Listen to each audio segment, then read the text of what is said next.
Greetings, and welcome to another episode of Traditional Signwriting with JohnBoy, in which you will be shown the entire process of hand lettering a classic panel van using only traditional methods and materials. This is JohnBoy, a professional signwriter, with over 40 years' experience in all aspects of the trade, and specializing in authentic period correct hand lettering, on a variety of signage, vehicles, and substrates. Unlike many self-proclaimed signwriters on social media, JohnBoy has the benefit of actually having served a 5-year apprenticeship in the trade and has earned the right to call himself a signwriter, so if you are at all interested in the noble craft of hand lettering, you could do a lot worse than watch, listen, and learn. So, today JohnBoy will be lettering this 1967 Morris Minor panel van with the customer's details in a style that will be complementary to the vehicle's period of manufacture and location. The items and materials to be used in this commission are as follows: white chalk, chalk line, white chinograph marker, imperial wooden rule, various lettering quills and lettering pencils, catalyzed lettering enamel in the following colors: imitation gold, white, bright red, dark green, and some distilled turpentine for thinning the paint. However, items that will not be used include mahl stick, masking tape, pounce patterns or tracings, gloves, and we most certainly will not be using computers. Before we begin, please consider liking the video and subscribing to the channel. So, let's get started. After establishing the center of the panel from left to right, we can start putting on the ticks for the tops and bottoms of the lettering with a white chinograph marking pencil. Only imperial units of measurement will be used on this van, and now the arcs for the main body of lettering can be drawn by using the chalk line and chinograph as a string compass.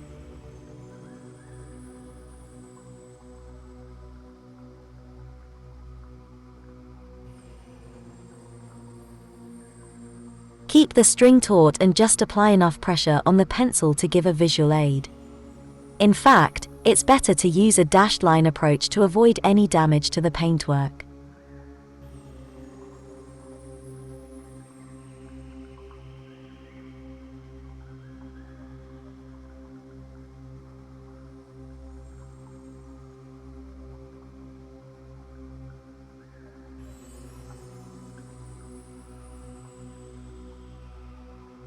Now, starting at the center, the lettering is sketched out roughly and lightly, solely to provide an approximate visual aid whilst painting.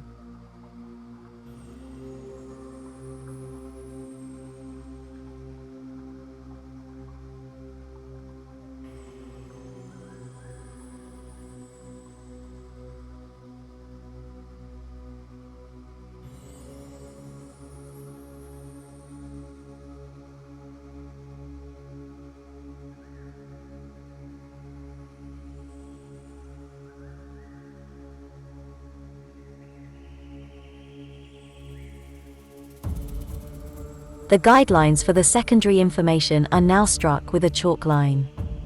A cotton string is impregnated with chalk, and then plucked with the fingernails, thus transferring an easily removable straight line to the substrate and eliminating the need for straight edges, etc.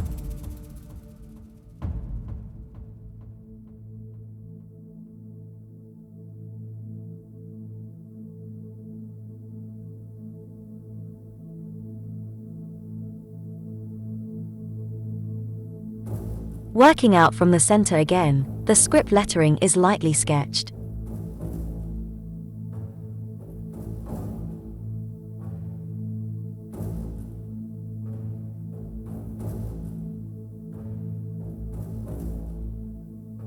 Most real signwriters will be able to read and write backwards in order to centrally justify blocks of wording, etc. And after repeating this for the other side of the vehicle, this is all that's required for the marking out stage. No need for computer-generated pounce patterns or hand-drawn templates. Time to start painting.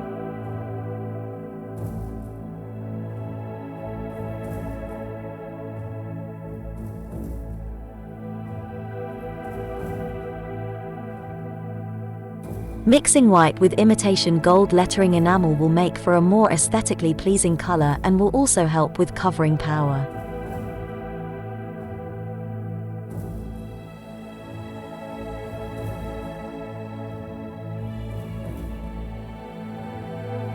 Once the desired color is obtained, the mixture is catalyzed with a special 2-pack hardener to help with adhesion to the 2-pack paint on the vehicle.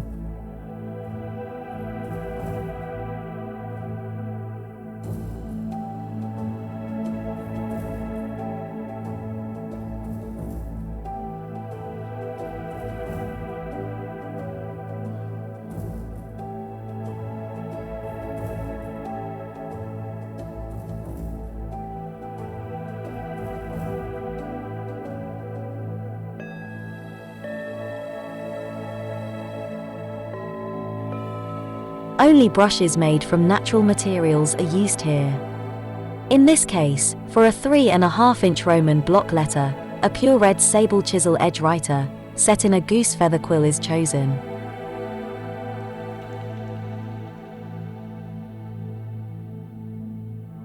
The brush is fully loaded with paint and then worked to a sharp chisel edge against the rim of the dipper, with the heel of the brush acting as a paint reservoir, feeding the tip.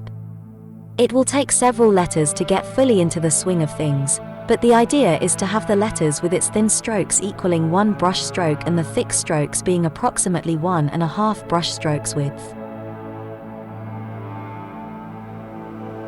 Please note that the camera angle gives the appearance of looking down at the workspace, but this is an illusion and it is really important to work at eye level to the working area.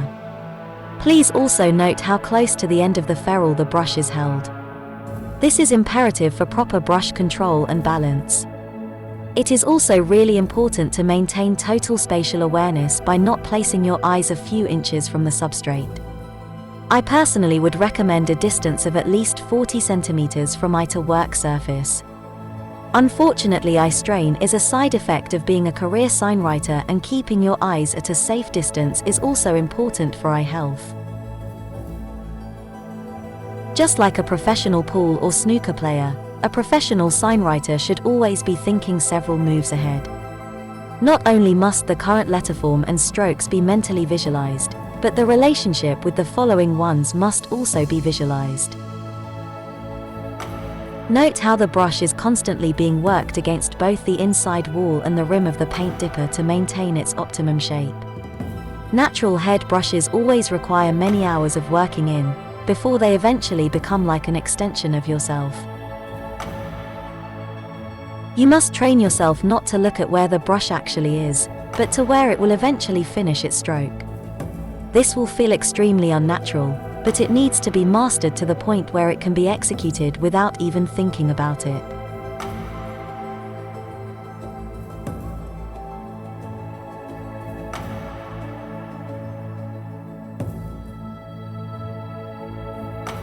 Another important aspect of brush lettering is to know instinctively how much paint to leave on a particular letter.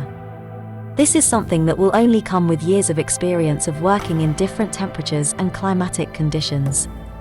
Paint and brushes will respond in many different ways, dependent on many different conditions. And don't forget that as well as applying paint, a brush is also used to remove excess paint, but the applied paint must not be overworked, as this can result in unsightly brush marks.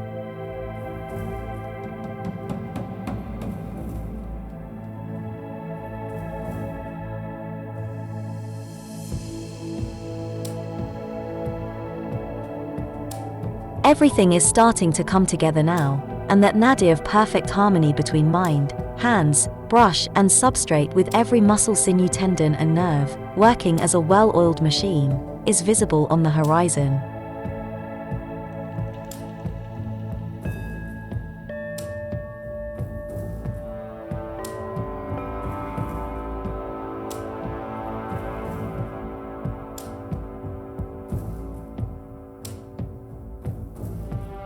Round and bowed letters, plus those with curved appendages and ligatures, should have their shapes formed by the inside strokes rather than the outside ones, as demonstrated here. Note the elegance and harmonious relationship between letterform and spacing. But don't get too carried away just yet. You must still be able to mentally imprint the end game, plus all its preceding stages onto the workspace, without interrupting your present train of thought.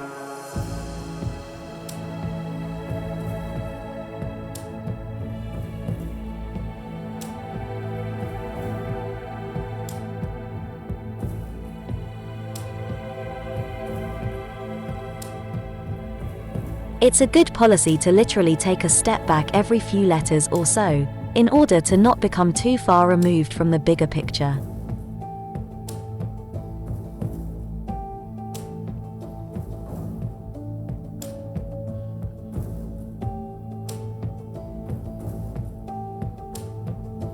Ampersands can seem quite daunting, due to the fact that we rarely use them in modern correspondence, but there are many different ways of doing them, and they are just a compound form of the letters E and T.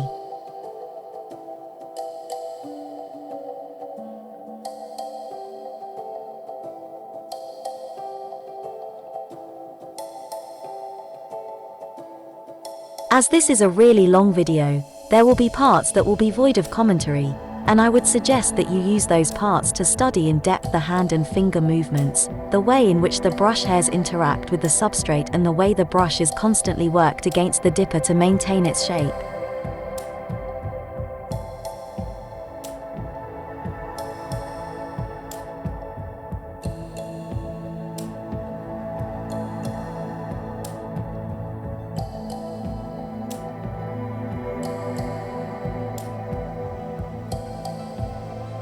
Also, pay attention to how each letter is brushed out, just enough to allow the paint to flow out evenly, and to avoid sags, runs, and brush marks.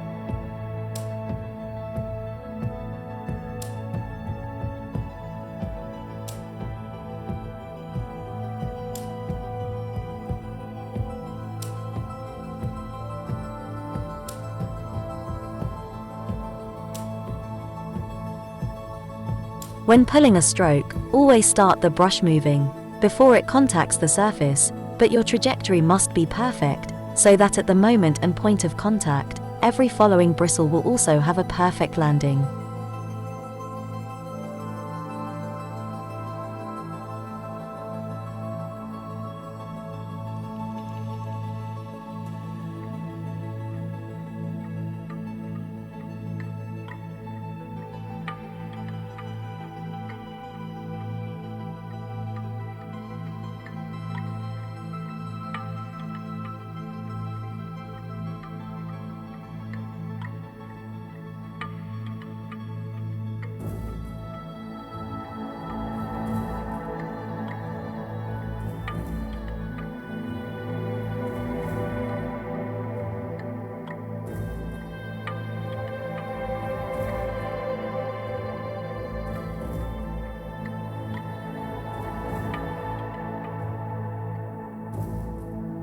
Purely for the purpose of this video, JohnBoy is intentionally working at a slower pace than he would normally.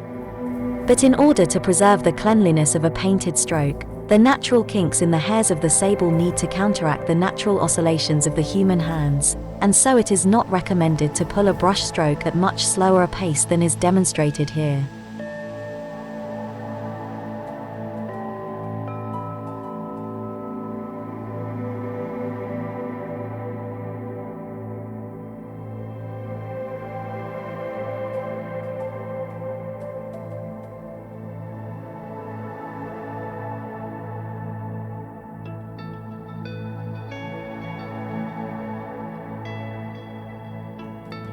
The use of masking tape at the top and bottom of the letters could possibly have shaved about 15 to 20 minutes off the total time taken to complete this commission, but extreme caution should always be observed when using any type of masking tape, for various reasons.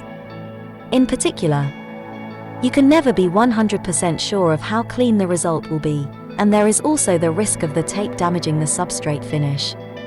Or worse still, pulling it completely off, which can sometimes be touched up on something like a signboard, but if this happens on a vehicle, it could possibly result in the need for a respray.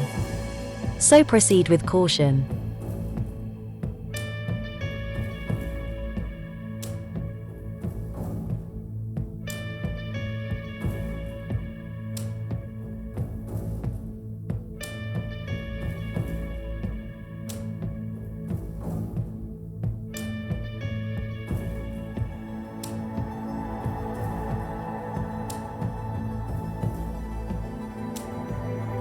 Stepping back again for a few seconds to keep in touch with the bigger picture.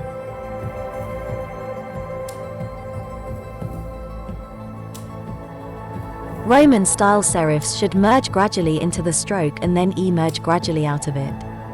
They should be treated as natural growths, rather than appendages.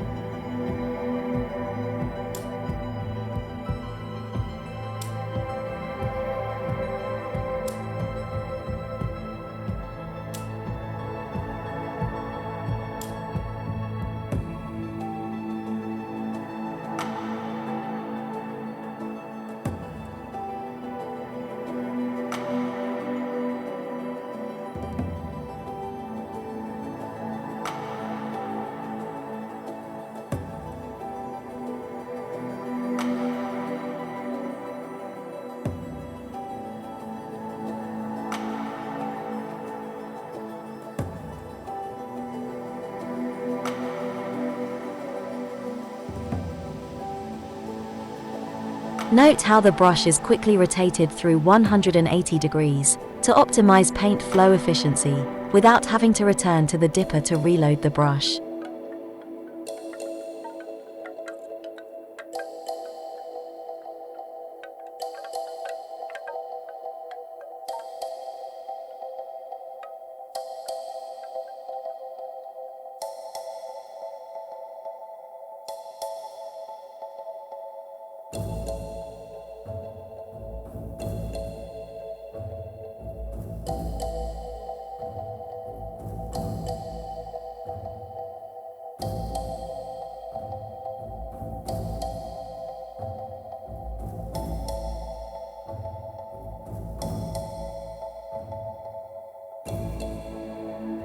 Rounded letters should always be started at the 11 o'clock position as shown here.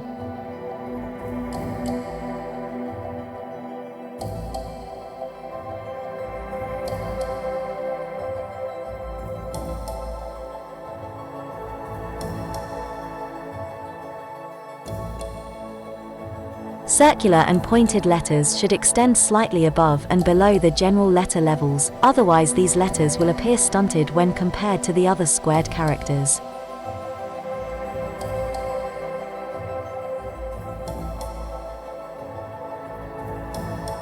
And with the basic shape of the S in place, approximately a quarter brush width is added to either side of the central curve, to thicken it up.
Again, lining up the shot, to virtually imprint the form of the letter on the surface. Also, note how the original pencil markings for the letters are pretty much ignored, as they are only intended to be an approximate and flexible guide to the basic positioning of the letter within the text body.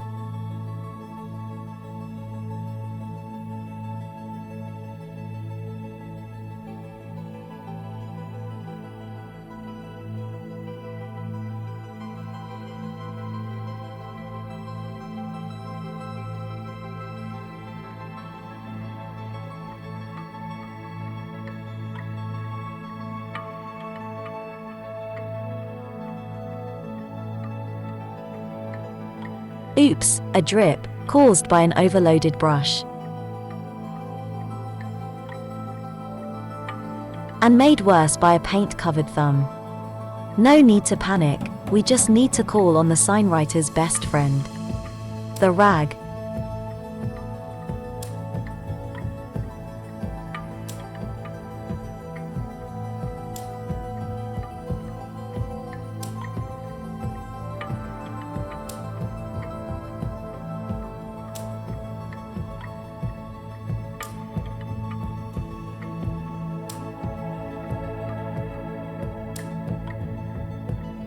Just as everything is starting to work in perfect harmony, the catalyst in the paint will start to accelerate the drying process, also causing the paint to thicken, but with only a few remaining letters in this particular section. Rather than interrupting the flow, it is sometimes better to continue, compensating by loading the brush with more paint.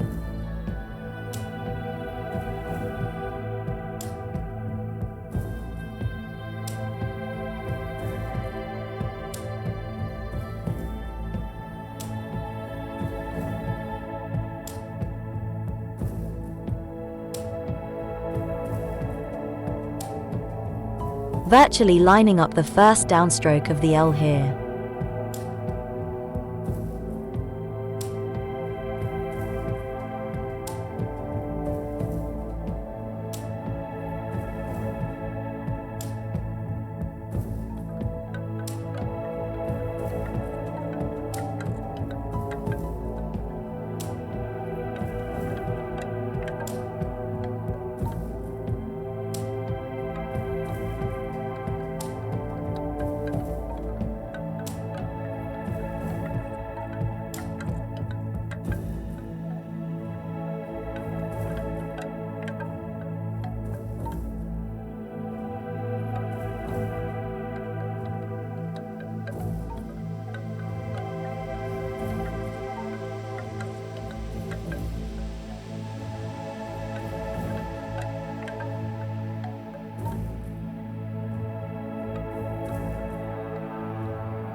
With an uppercase Roman style E, the lower cross stroke should be slightly longer than the top, and the middle cross stroke should be shorter again.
The paint is really starting to thicken up now, so a slightly slower and more deliberate pace is required without compromising the elegance of the curves.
And with that done, it's time to move on to the next part.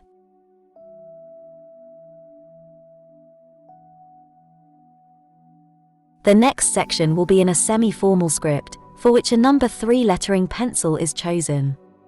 Lettering pencils, that is, brushes with the hairs set in a metal ferrule, have a slightly softer feel to them than their bird feather quill counterparts, making them more suitable for this particular application.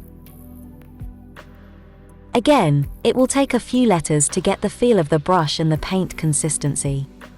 A general rule of thumb for signwriting brushes versus paint consistency is that the shorter the bristles, the thicker the paint needs to be.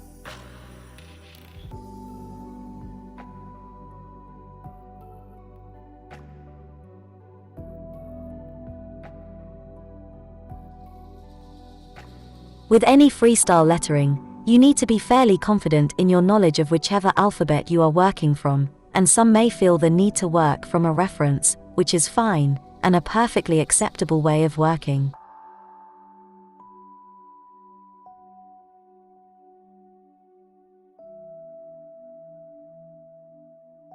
However, approximately 99% of self-proclaimed signwriters on social media tend to only use computer-generated templates for their projects, which again, is fine, especially where trademarks are concerned, but it tends to result in a very sterile end product. For a real signwriter, even a plain block letter, written by another signwriter becomes like handwriting recognition, with any tradesman being able to identify another writer's lettering.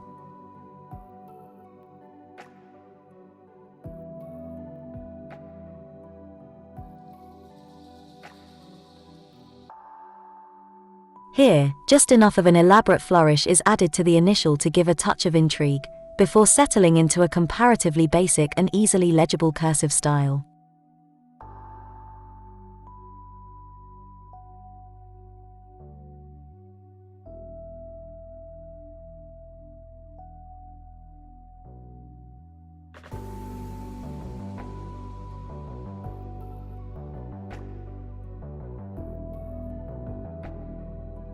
And that's what jeans were invented for.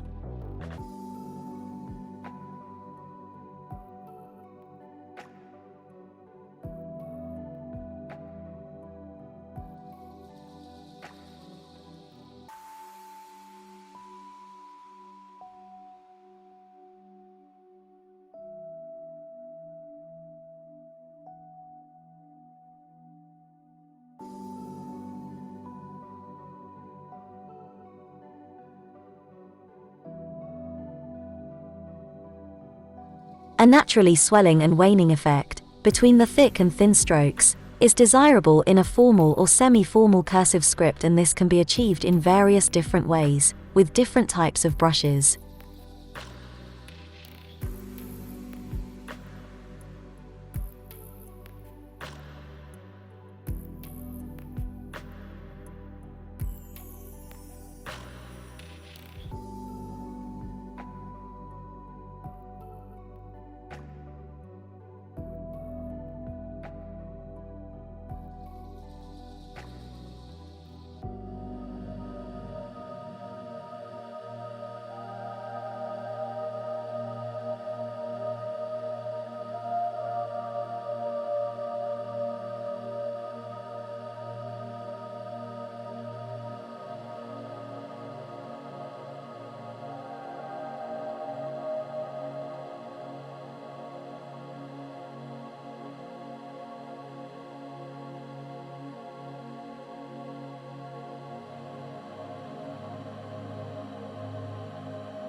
To use the snooker and pawl analogy again, note the way the letter strokes are being lined up virtually with the axis of the brush before committing fully to the shot.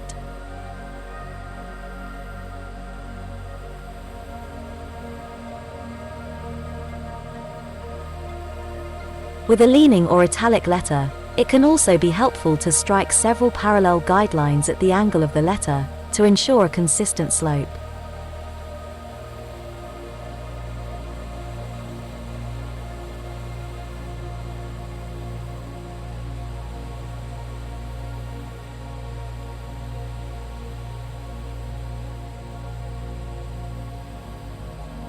The obvious crushing of the G's descender here is counterbalanced with an extended yet restrained loop and tail.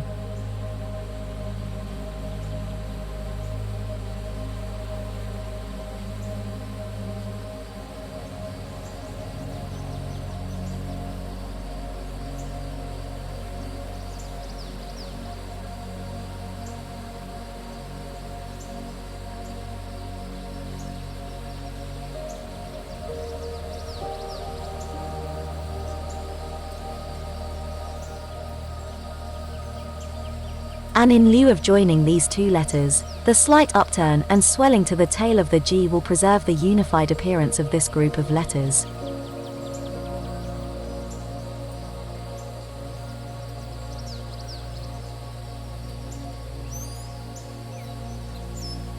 Plus, this optional faux joining appendage can help to fill the resulting space. As with the Roman, always look to the inner part of the letter for your shapes.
Note how the joining strokes naturally take care of the letter spacing, resulting in a well-balanced appearance.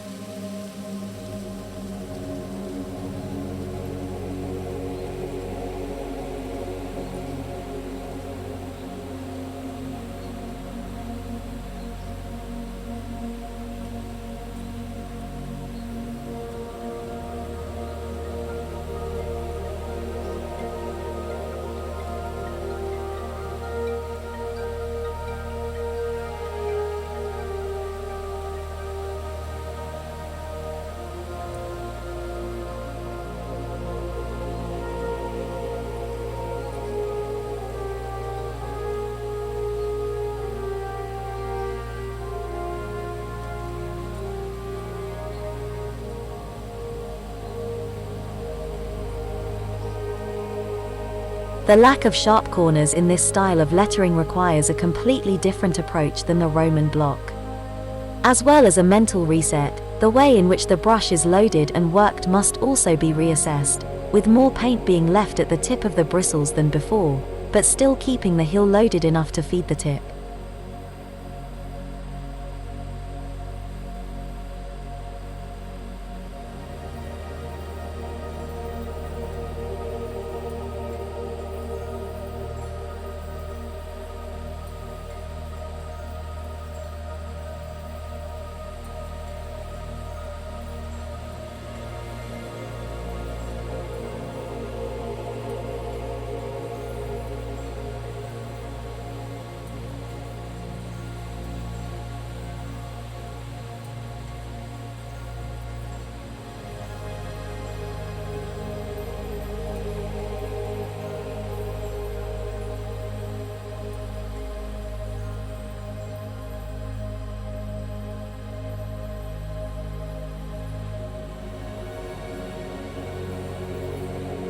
As the day progresses, the catalyst in the paint really starts to affect its viscosity and the way in which it interacts with the brush, but it is not advisable to continue thinning such catalyzed enamel, as over-thinning will cause it to start to break down, and it will become unusable.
So with one final flourish, this completes the lettering on one side, which will be replicated on the other side of the vehicle before moving on to the next section, which is the highlight.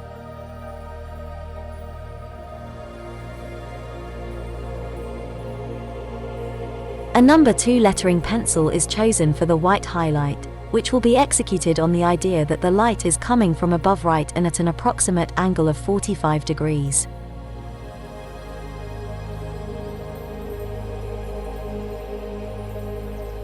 With the gold paint of the lettering still being wet, it is important to know exactly where the highlights are going. You also need to have the white paint flowing perfectly to avoid working up the base color. But the majority of these brush strokes will be like natural calligraphy strokes, with the brush mostly held at a consistent angle.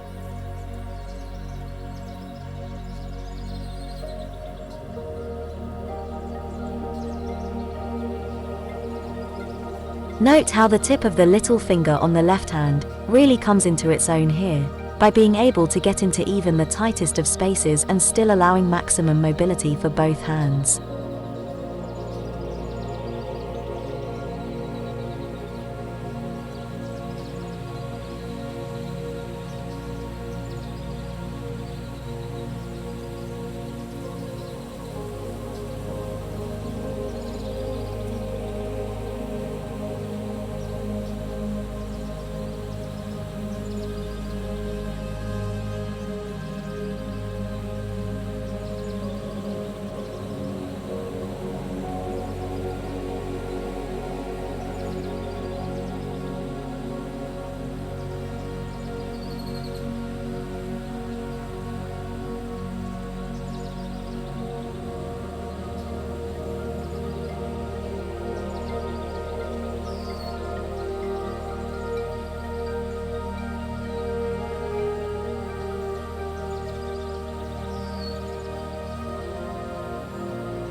This is already starting to give a subtle impression of a three-dimensional letter.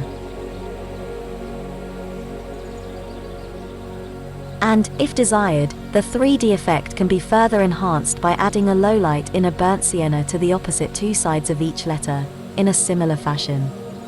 However, the decision has been taken here to avoid any form of overkill. Plus, the double shadow will more than make up for the lack of any lowlight.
Once this highlight is completed, it is replicated on the other side before starting the shading.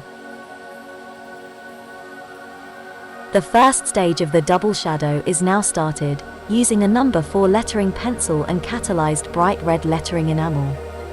The shadow is done using the same premise as the highlight, but instead of the top and right, the shadow is determined by the bottom and left of the letter.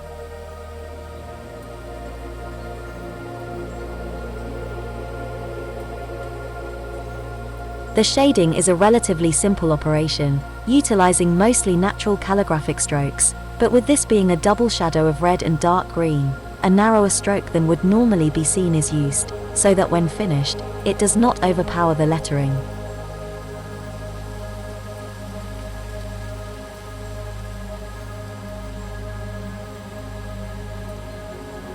As long as you keep an eye on the right-hand side of the brush, you should not need to worry about the left-hand side, as it will automatically be taken care of by the brush angle.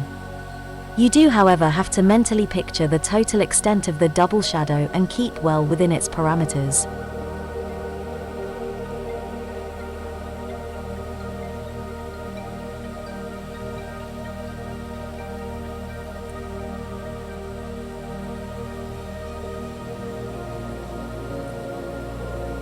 A slight gap is left between the letter and the edge of the shadow.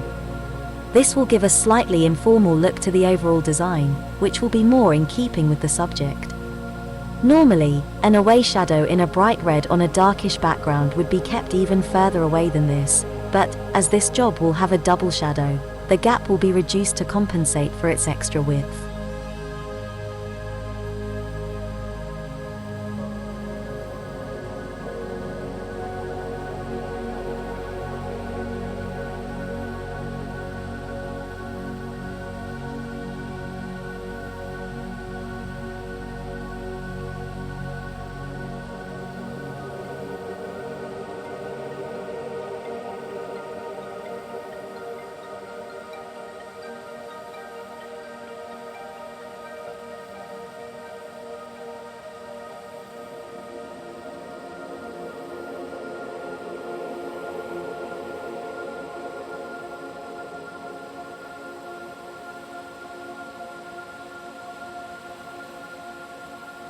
The dark green outer part of the double shadow will be overlapping this red slightly, so, even if the red is applied a bit on the heavy side, it can be trimmed down to size easily enough with the green.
The shading for the script lettering follows basically the same principle as that of the Roman lettering, but due to its relative lack of sharp corners, it is much easier in its application.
So, that just leaves the dark green part of the shadow, which more or less follows the same rules as before, but with the strokes starting and finishing to align with the red.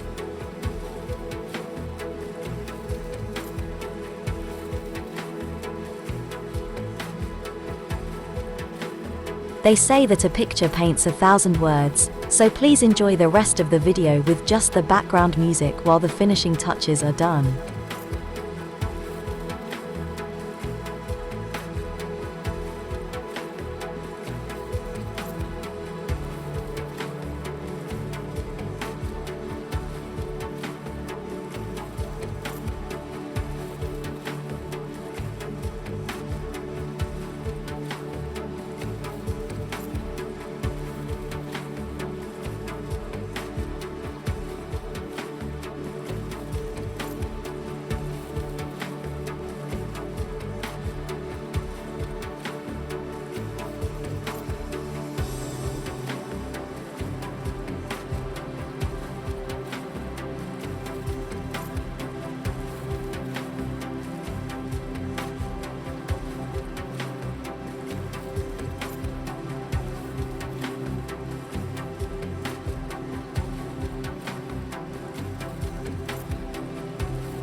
Note how the green sucks the intensity out of the red, creating an altogether more subdued and conservative effect overall.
Well, after completing the other side of the van, that is pretty much it for this episode.